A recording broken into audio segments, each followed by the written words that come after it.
আপনি কি জানেন আমরা সমাজে অন্যায় হইতাছে দেখে আমরা যারা মানুষ আমরা প্রতিবাদ করি না, বিভিন্নভাবে তার প্রতিবাদ করি না বা প্রতিরোধ করি না। সমাজে প্রতিনিয়ত যার ক্ষমতা আছে, যার শক্তি আছে, তার শক্তি বাহুবল দেখাইতেছে, কিন্তু আমরা প্রতিবাদ করি না। এর কারণ কি জানেন?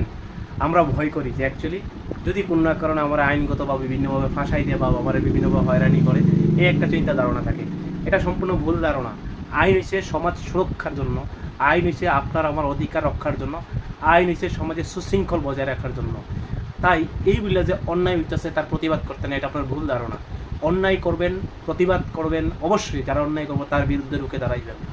এমন অহরহ হইতাছে, নিজেকে শক্ত করতে হইব, নিজেকে প্রতিষ্ঠিত করতে হইব, এস্টাবলিশ করতে হইব অন্যায়ের বিপক্ষে। আপনি বিশ্বাস থাকতে হইব, আপনার আইনের প্রতি আস্থা থাকার। কিন্তু বর্তমানে যে টাকা পয়সার যা কিছু আছে, সব কিছু আছে, তার সজোরে কিন্তু আইনটা চলে। কিন্তু আদৌ আপনি জীবনে ক্যালকুলেশন করেন আপনি কতদিন বাঁচবেন পৃথিবীর বুকে? অন্যায় অত্যাচার দেখে সেটা মানুষ, একটা নিরহ মানুষের উপর নির্মমভাবে অত্যাচার হইতেছে, একটা মানুষের টর্চার হইতেছে, তার বিরুদ্ধে আপনি প্রতিবাদ করেন না। প্রশাসনের বয়ে, পুলিশের বয়ে সেটা করলে হইতো না। আইন, প্রশাসন, পুলিশ সব কিছু আছে ন্যায়ের পক্ষে। টাকার ক্ষমতা চিরদিন থাকে না। সত্য, আপনার যে সত্যতা কোনো দিন তা ধামাচাপা দিতে হইতো না। হয়তো আপনি সাময়িক হয়রানি হইতে পারেন, এতে আপনি অন্যায়ের পক্ষে যাইলে তো আপনিও তো সেই অন্যায়কারী। তাই আমি সবসময় চেষ্টা করি অন্যায়ের বিরুদ্ধে রুখে দাঁড়ানোর জন্য।